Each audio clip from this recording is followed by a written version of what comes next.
and I'm praying before Mass with my eyes closed, and I said, God, give me one more sign, just something that you asked solidifies this, and like, he's like, okay, I'm going to whip this out for you right now. So I opened my eyes, and the lady in front of me is wearing a t-shirt, and on the back is a quote that says, from St. Catherine of Siena, says, be who God meant you to be, and you will set the world on fire. And I'm like, okay, I didn't expect it that soon.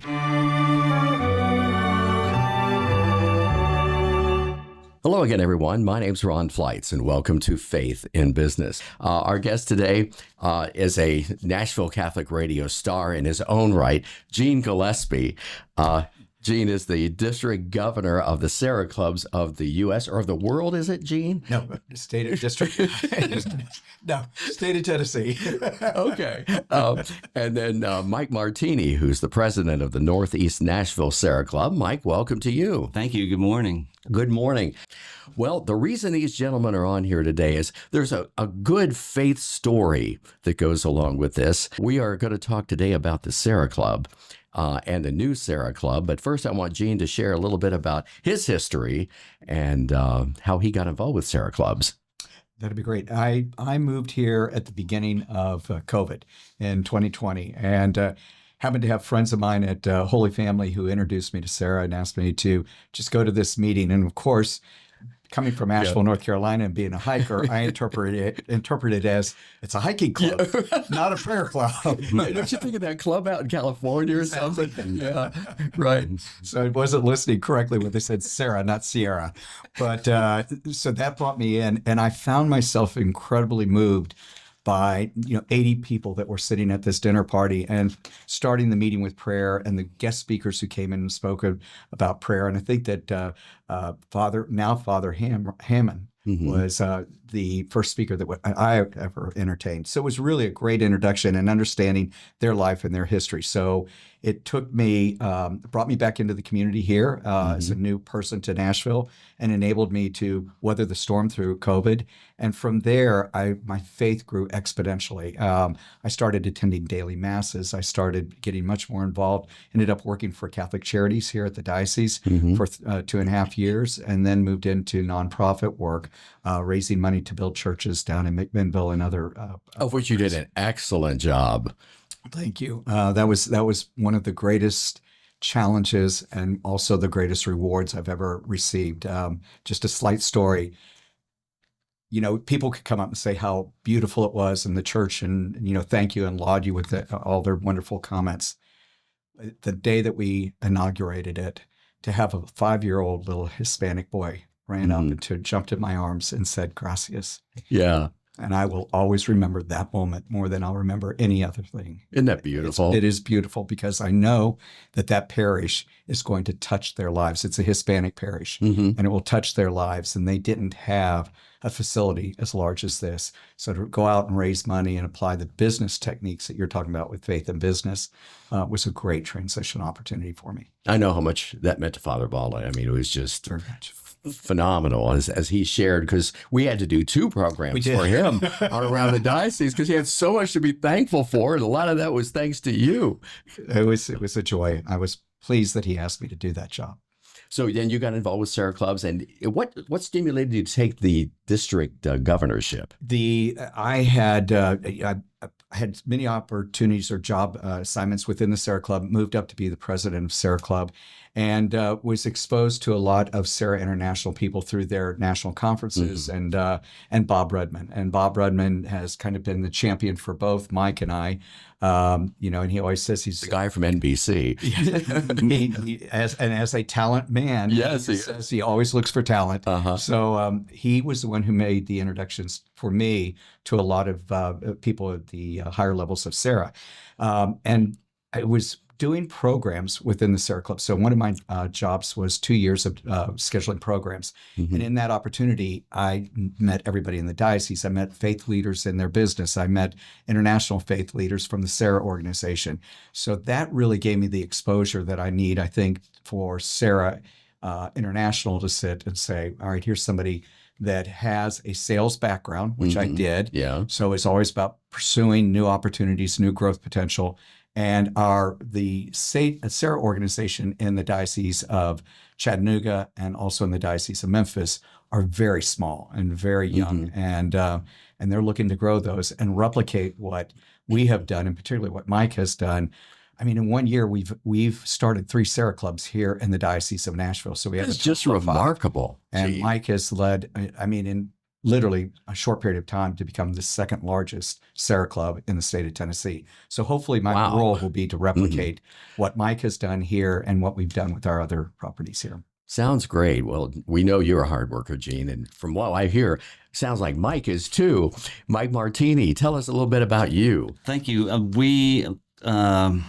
Well, I grew up with one of 4, the youngest of 4 in Cincinnati, Ohio. Cradle Catholic. Went to Christian Brothers High School, LaSalle High School in Cincinnati.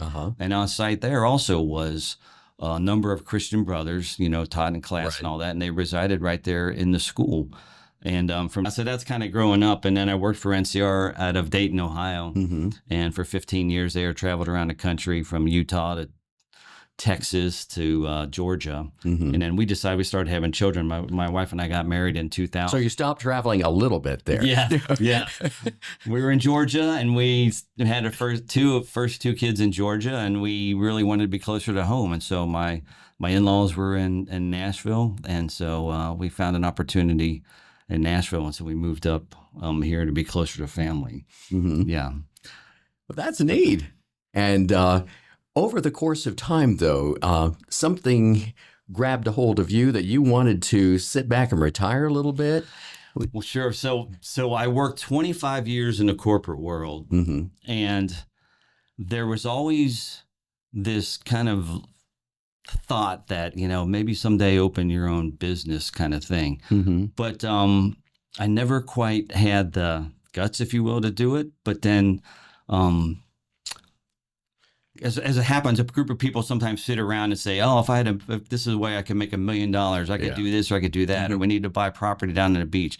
And a friend of mine, Bob, we were around the table one time, and he said, "We did. We bought property down in Florida." And so that killed the dream for everybody else who's not doing this. Okay, somebody actually did this. And so I used that as leverage to say, I need to start my own business now. I need to jump, right? I need to get into the ring of fire, as Johnny Cash said. So we did that, started my own business 2014, left the corporate world, and ran that for 10 years. And as I got into this and I turned in, close to 60 and everything, I was not quite ready to sell, but a previous employee of mine had come knocking and said, "Hey, I just got laid off from my job and I'm looking to do something on my own. Would you be willing to sell?" And I wasn't quite sure if I was ready because I didn't feel like I was ready. I didn't have a plan afterwards. So I was praying on it and trying to figure out what I wanted to do next if I sold this business, because in the corporate world particularly, when you get a little bit older, it's very difficult to find jobs. And so I was visiting my mother in Ohio, and I'm driving down I-65 praying, trying to figure out if I should sell this business or not and what to do next. And I was listening to Catholic radio, the Mass on Catholic radio, and waiting for the homily, for words of wisdom, and nothing really came. And so finally I just turned the radio off. Silence is golden sometimes. And almost immediately the words come into my head, "Do the hard thing." I didn't know what that meant. So I said, "Do the hard thing." And so I really felt like it was a sign for something. And I called Cody, the previous employee.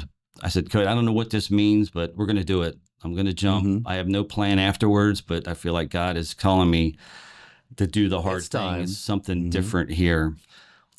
And so, I sold the business to him, and shortly thereafter, I'm like, okay, well, what's next? And now what am I going to do? Yeah. Right? So we kind of fast forward to Our Lady of the Lake and Northeast Nashville, and Father Gillespie really wanted a Serra Club up in the north somewhere. And my father-in-law, Jim Galvin, had been a member of Nashville Serra Club for years. And Father Gillespie felt like that was a good connection, and that perhaps the family might be interested in kind of keeping that, membership alive, if you will. So he kind of tapped on a few shoulders, and so push comes to shove, and what happens is the opportunity kind of landed in my lap, said, "You want to start this?" And I thought, that is what's harder than praying for vocations, trying to work with the seminarians and even priests, and it's very, very difficult, calling, very, very vocation, if you will. So that was my moment of clarity. Like, yes, this is what needs to happen. This is hard stuff here. These are very courageous young men and women who are discerning sisterhood, priesthood, and those kinds of things. So, but I'm testing God for one more sign. I'm kind of like, okay, but do I really need to do this? And so I was at a daily mass, and a young lady, and I'm praying before mass with my eyes closed, and I said, God, give me one more sign, just something that solidifies this, And like, he's like, okay, I'm going to whip this out for you right now. So I opened my eyes, and the lady in front of me is wearing a T-shirt, and on the back is a quote that says, from St. Catherine of Siena, says, "Be who God meant you to be, and you will set the world on fire." And I'm like, okay, I didn't expect it that soon. Yeah, right. So, but that's where it is, and that's what got me started here with the Serra Club. Isn't that neat? Yes. I mean, when you're asking for I need one more sign, you can't get much clearer than that. It happened too fast. Yeah. Yeah. Remember, it's all on his time. Yep. I'll be darned. So Serra Club, once again has another winner. That's great. Now, Gene, you and Mike met. Was it after you had this little vision, or? Yes. So what the way it kind of transpired is then that I met with Mike Rector at Our Lady of the Lake. He's deacon there, and he was the one who kind of tapped on my brother-in-law's shoulders, and so met with him, and so he immediately puts me in touch with. Actually, it was Ann Walton. So Jim and Ann Walton, longtime members of Nashville Serra Club, and Ann's like, "Thank you, but I am not the person, and so you need to be talking to Bob Rudman." So we got on the phone with Bob Rudman, and so Bob. If you know Bob, he is on top of his game, and he's immediately getting Gene involved. And all of a sudden, we're in a meeting in Our Lady of the Lake, getting this thing off the ground. Yeah, that's just marvelous. We're going to get into a lot more of that here in a minute. In case you just joined us, this is Faith and Business on Nashville Catholic Radio. Our guest today, Gene Gillespie, the district governor for the state of Tennessee of the Serra Clubs. Did I get that right? You did. Okay. Absolutely. All right. And Mike Martini, who's the president of the Northeast Nashville Serra Club, which is, 12 months old now, 14 months? Yeah, well, we chartered in August. So officially we started in August, but it's been in the works for September of 24. Yeah. So we're about 14 months in. It's phenomenal. From 0 to 83, in virtually no time. When you figure what takes time, when you look even just at Knights of Columbus Council, when they start out, you start out with 5 or 6 people as a nucleus, and then going through that process, it seems to take forever to get to 50, but here, and before you're even chartered, you got 83. What a testament to you guys' work.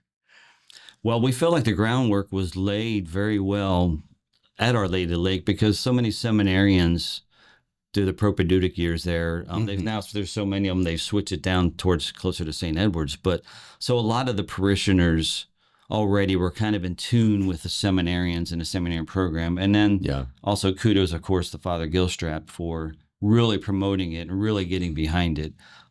So when we get into pulpit announcements and things like that, Mike Rector is phenomenal with the announcements on the pulpit too. So when you get into that, really boosting it up. But yeah, we did that first meeting. We didn't know. We didn't know who was going to show up. Right. Yeah, I'll have to interject. So Bob Rudman and Bob asked me to come up for the meeting that we went to. This is the first meeting. First meeting. Okay. And we walked in and announced now to people at least one parish, maybe more. Yes. Okay. Yes. 3, St. Joseph, Our Lady of the Lake, and St. John Vianney. Okay. Yes. So they're there. And Father Gillespie was there, and Mike had several other people involved in the room, and we were sitting there. And, Bob and I think we're going up there to really try to sell them and on the idea of having it. They already had their officers. They already knew where they're going. Father Gillespie turned and said, Mike said, well, we need to get a chaplain. Father Gillespie said, I'm your chaplain. It was just, I thought, wow. This is a cookie cutter that I need to be able to take to every other state in the union, because they truly had thought through everything. They had already had their meetings. They knew what they wanted to achieve. They knew who they wanted to bring in leadership roles, as well as the type of people in their parish that they wanted to recruit to. And normally when you start a new chapter, you're fishing. You're just trying to figure out, well, where do we go and how do we go and how do we set it up? So the fact that we are talking about faith and business, and Mike's business background, he knew how to set up a new business. And that's what the Serra Club was for Our Lady of the Lakes. It was a new business, and they were on point with what they wanted to do and how to go about doing it. You probably had fun doing this. Well, yes, actually, I mean, it's a labor of love, really. Yes, and I was putting in about 40. I could not have done this while I was working, so I could not. Yeah, and it is because you have to get with the IRS, and Bill Whalen, who I think used to be he was here. Yes, down here. So he was phenomenal helping us get through all the paperwork. But yeah, like this is like, okay, this is something that we got to get checking accounts. We all got to get who's on the checking accounts, who can sign, signature authorities and things like that. So we have to set it up that way. And we're still, of course, learning and growing on, we got to do invoicing next, at December is the invoice. Oh, no. Yeah, here it comes. We got to work through that part. But yeah, it really was fun. And so you just don't know how people are going to react. And you just don't know I didn't know what I didn't know. And so I am just immersing myself in everything Serra, just try to figure out what this is all about, how to explain it to people. How do you explain? See, that's what I would have the prayer ministry, right? Yeah. And it really is quite simple. I mean, Serra makes it simple in that we're going to affirm existing vocations. We're going to cultivate new vocations, and we're going to grow in our own faith. And I tell people that if you do the first two, you certainly will do the last one. You will grow in your own faith. Now, when do you let them down that you're not going to California? Okay. So you the announcements like from the pulpit in order to get people to the first meeting. How many people did you have like at the first meeting? It was. I want to say it was close to 60 or 80. I don't know the exact number. Holy criminy. Yes. Really? Yeah. So when we had a second informational meeting, this was February of 25. We're going to run the first real meeting here. We're going to stop being informational, and we're just going to start to run the first real meeting. And that's people stayed, like that people came back. I was very, very excited for the membership, for the people to learn and to get this up, but they took the ball and ran with it. So, kudos to everybody who stepped up to be a part of it, because it's wonderful. Yeah. I will say a value proposition that I think that you had was they do have a lot of seminarians that are there at the parish. When you see these seminarians day in and day out at your parish, daily mass, weekend masses, then there's an awareness what our goal is. And our goal is to pray for these seminarians and help them nurture to become priests in our diocese. And that was a great opportunity you had at your parish. And you capitalized on it. Yes. And I think I'll use the word metamorphosis. That's the wrong word, but the change from a propedeutic year, which is their first year, to being ordained, and you see what type of individuals are being ordained, and they are on there. It is remarkable to see that change. And somebody from first year to third, fourth year, and you start to see it.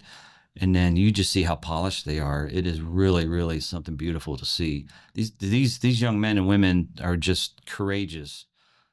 They're I say it to the members. It's like they're my heroes. Honestly, they're my new heroes, because in this day and age, when religion and prayer is trying to be pushed to the side, and for somebody to step forward and say, "I hear you, Lord. I'm going to discern this calling," and that's really remarkable that now we have 35 and 53 in the mother house right now discerning. So just amazing. Yes. And it's the other interesting aspect too is that sometimes in their discernment process as they're going through seminary, some will say this isn't the right opportunity. But when you look around this diocese and you look around the leadership of the churches, many of those young men who were either propedeutic or in their first year or so and have discerned out end up going into leadership roles within our diocese in their faith. And that's incredible. So we don't lose a seminarian if they discern out. They actually become a very vibrant contributor to our diocese. So we got about 2 minutes left. What is on plan now for the Serra Club in Northeast Nashville for the first quarter, first half of this year, 26? Well, we want to pass Williamson County. No, we are just Everybody in Williamson County heard that comment. no.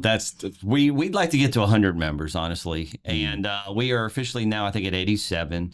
But now we're trying to figure out our programs, as the Gene kind of mentioned. So programs are such a vital part of it, how to make sure to keep the interest going and how to involve, instead of just being, I call it a Mike Martini show or a speaker show, where I'm just presenting.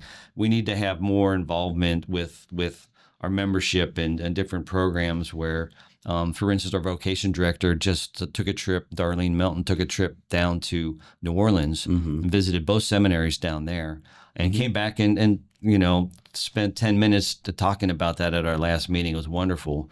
And they loved having her. And those types of things are what we're really going to help drive us and continue to grow. Well, it sounds like it got a lot cooking. Now, if somebody wants to join the Serra Club of Northeast Nashville, who do they contact, or is there a website or what? Certainly. Can contact Our Lady of the Lake Parish and they'll get us in the right direction. Can contact myself. I could give out my Your email? Yeah. Yes, Martini with the number 5, martini5@bellsouth.net. Be glad to help you out, and we'll take care of you. Yeah. Or calling Our Lady of the Lakes Parish. Sure. That hold of Mike Rector. He's our membership VP. Yes. Fantastic. You guys have done a great job. I mean, the Serra Club will outpace the Sierra Club. It's Absolutely. for the right reason, right? The right reasons. Gentlemen, this is Gene Gillespie, District Governor of the Serra Clubs of Tennessee. Really is going to take over the world, you know that. And then Mike Martini, who's president of Northeast Nashville Serra Club. Gentlemen, thanks so much for joining us here on Faith and Business. I wish we had more time, but can't. Until we meet again, though, my sincere thanks for listening. God bless you, and have a great faith journey.